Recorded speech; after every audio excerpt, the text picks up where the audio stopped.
Do you know today? Probably like it.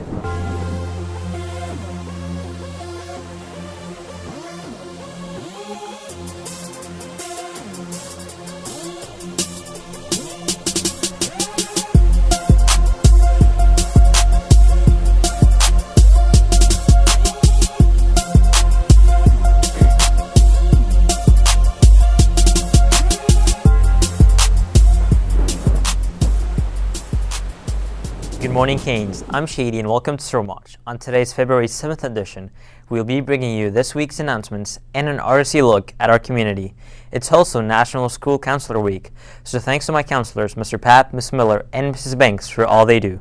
Now, please stand for a brief silence and the pledge of flag.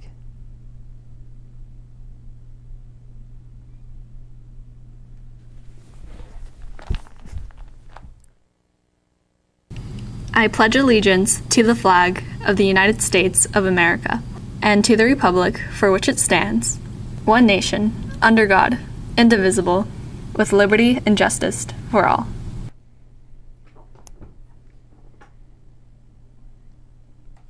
Hello, I'm Isabella. My school counselor is Miss Shepard Thompson, and I always appreciate her help. Speaking of our counselors, here's a reminder from them. The early admission and early college deadlines for SPC are just 4 days away.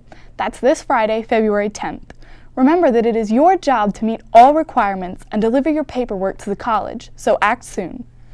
Our new club, Live Free, hopes to promote living a healthy life. Mrs. Meady and Mrs. Montgomery are sponsoring this group. Join them tomorrow after school in room 142 for a positive and fun time. This room is in the front office, so again, that's building 1 in room 142. Interested in taking driver's ed over the summer? Pinellas County Schools will offer a free driver's ed camp this summer. There will be one 10-day session, May 30th through June 13th, from 7:30 a.m. to 2 p.m. The camp is open to residents of Pinellas, but you must be 15 and have a valid learner's permit. Registration began at 6:50 a.m. today, so act soon as spots are limited to 40 at each site. Contact individual schools for their registration process. In our area, that would be Eastlake, Dunedin, Countryside, and Clearwater. See our school webpage for the contact links. Now let's check the forecast calendar for Canes meetings, matches, and all group yearbook pictures this week.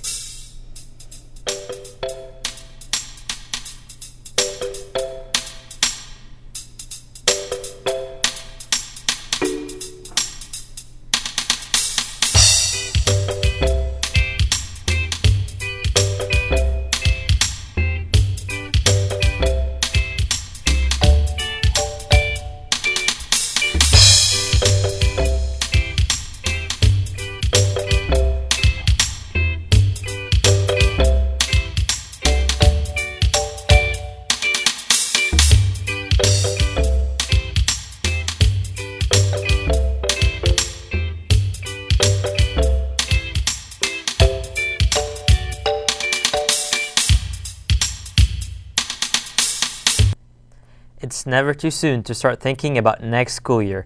If you're interested in being a football season cheerleader next year, a tryout meeting will be held this Thursday, February 9th, after school in room 19215.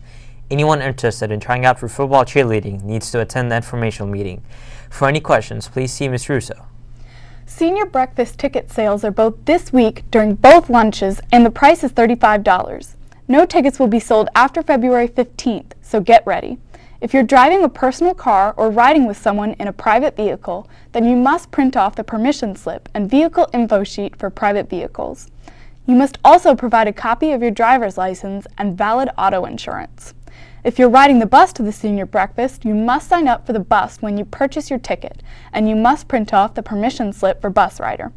All forms are in the seniors area of the school website. Get ready for the Friday, April 28th breakfast now by reserving your spot. Today, Stormwatch brings you another class connection as we look at a recent field trip by Miss Swisher's students. Remember, life is good at PHOHS. Thanks for watching.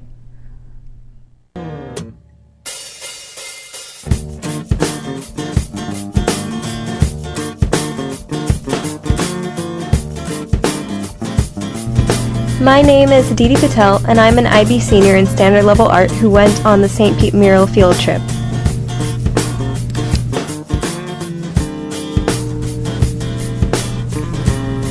This mural by Ricky Watts was my favorite one from all of the tour.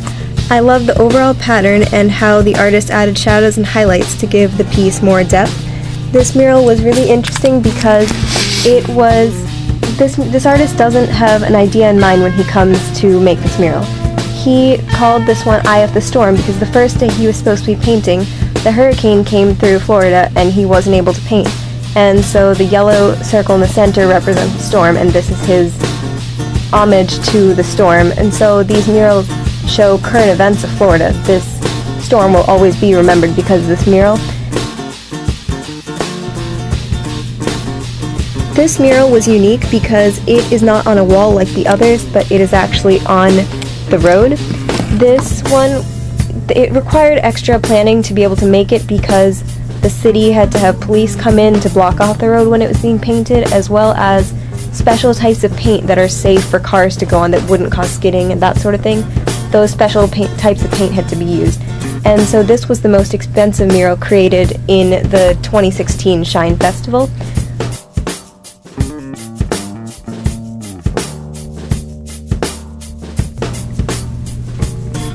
The tour guide told us about an artist nicknamed Wu, who was held in high regard by other local artists.